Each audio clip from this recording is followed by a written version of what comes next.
The objective is just to give context, like we are a fintech not regulated in Latin America, but we do push for like US standards. And we wanted a good tool that would give us our security standings in a general way, not just like one specific tool, but that would help us actually have like a great idea of how we are both on like API security, code security, infrastructure security. So we were looking for some tool that gave us like that broad picture and just fill that gap for us. So when we evaluated a lot of tools for security purposes, there's a wide range, and you have from implementing it in-house, where there's a lot of research and knowledge that we would have to gain and invest on that we really didn't have.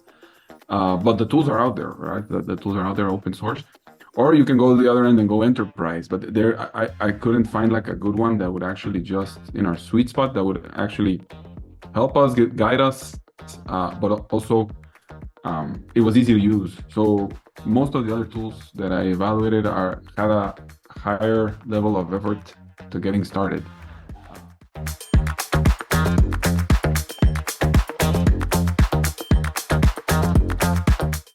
But it was relatively simple to integrate JIT with our current workflow. We use GitHub for our code repositories, and we do the whole pull request. So it was very, very easy to just integrate with GitHub, and immediately you could see the feedback that JIT gives on the pull requests.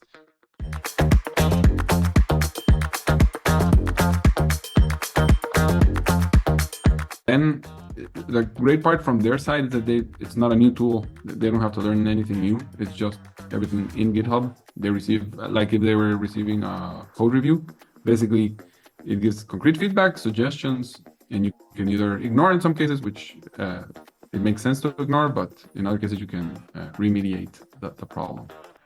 So the developers took it well, but there was always a behavioral change. But that's part of the objective with this tool, right?